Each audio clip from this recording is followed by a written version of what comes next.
મારો પતિ દારૂ પીને સૂઈ જાય છે।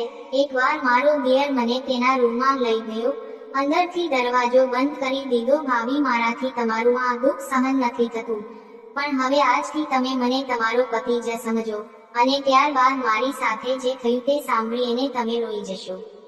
નમસ્તે મિત્રો, મારું નામ અરુણા છે અને મારી અરુણા છે અને મારી ઉંમર 23 વર્ષની છે। અમારા ઘરમાં હું, મારો પતિ અને તેનો નાનો ભાઈ એટલે કે મારી દિયર અમે 3 રહેતા। મારા લગ્ન થયા તેને હજુ 6 મહિના જ થયા હશે, પણ આ 6 મહિનામાં મેં જે કર્યું છે એ જાણીને તો બધાના મોઢામાં પાણી આવી જશે। મને આવું બધું કંઈ કરવાનો શોખ પણ નથી, પરંતુ હું શું કરું? મારો પતિ રોજ દારૂ પીને આવે અને પછી મોબાઈલમાં જે જુએ એવું જ બધું મને કરવા માટે મજબૂર કરે। આજે તમને જે કહાની કહી રહી છું એ એક સત્ય ઘટના છે। મારા પતિના ડરના લીધે મેં આજ સુધી કોઈને કીધી ન હતી।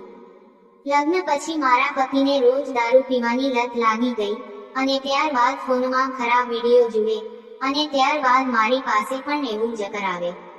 આમ મજા કરવી તો મને પણ ગમતી, પણ ફોનમાં જે બતાવે એ બધી વસ્તુઓ સાચી નથી હોતી। એ વસ્તુઓ માત્ર દેખાવ માટે જ હોય છે, પરંતુ આ વાત મારા અભણ પતિને કોણ સમજાવે?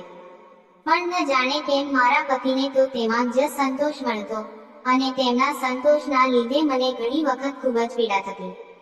ઘણા વખત તો એ મારી સાથે એવું કરતો કે મારા મુખમાંથી બૂમ નીકળી જતી, પરંતુ દારૂના નશામાં મારા પતિને એ સમયે કોઈ ભાન રહેતું નહીં।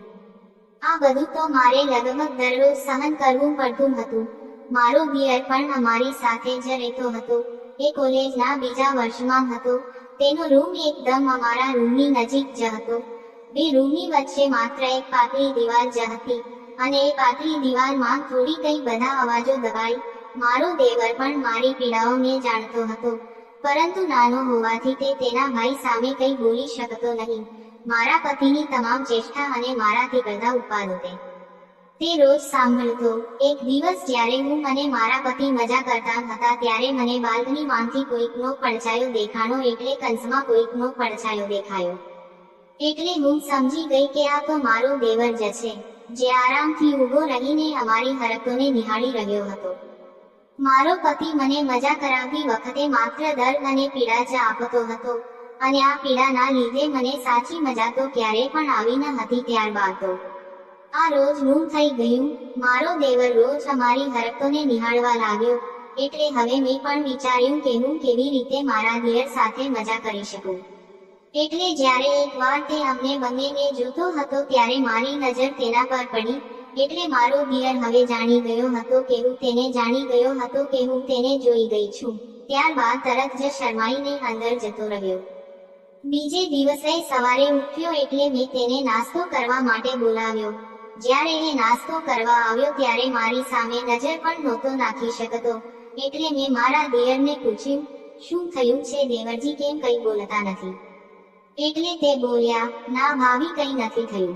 પરંતુ તેના શબ્દો અને તેની આંખો મેળ ખાઈ રહ્યા ન હતા।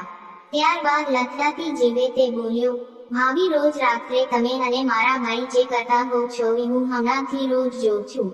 મારા ભાઈ તમને એટલી બધી પીડા આપે છે છતાં તમે તેને કંઈ નથી કહેતા।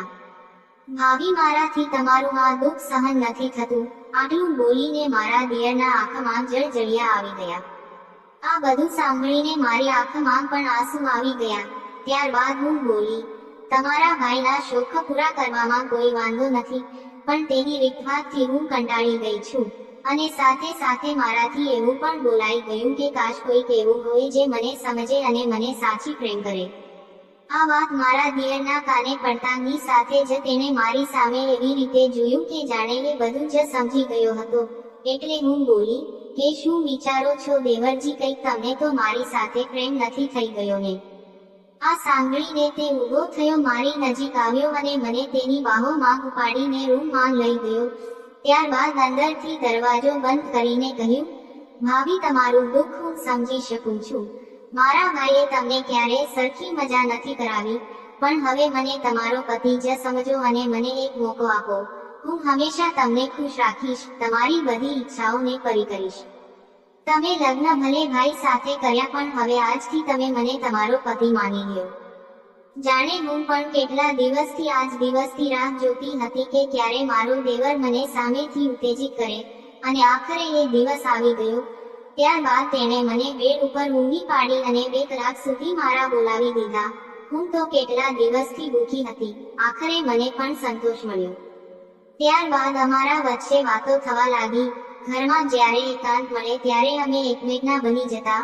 મારા જીવનમાં મારા પતિથી જે ત્રાસ મને મળતો તેનાથી તદ્દન વિપરીત મારા દિયરનો સુકોમળ અહેસાસ મને એટલી તૃપ્તિ અપાવતો. મેં નસીબથી માની લીધું કે ભલે મને પતિ આવો મળ્યો, પણ દિયર તો સારો મળ્યો છે ને. પણ હવે મને એ વાતનો ડર લાગે છે કે જ્યારે મારા દિયરના લગ્ન થઈ જશે ત્યારે હું શું કરીશ. આ વાતના વિચારથી હું ક્યારેક દુઃખી થઈ જાઉં છું, પણ મને એ સમયે એવું લાગે છે કે આજુબાજુમાં ઘણા લોકો છે જે મને ખુશ કરી શકે છે. બસ મારે જ પહેલ કરવી પડશે. બસ આજ માટે આટલું જ. ધન્યવાદ.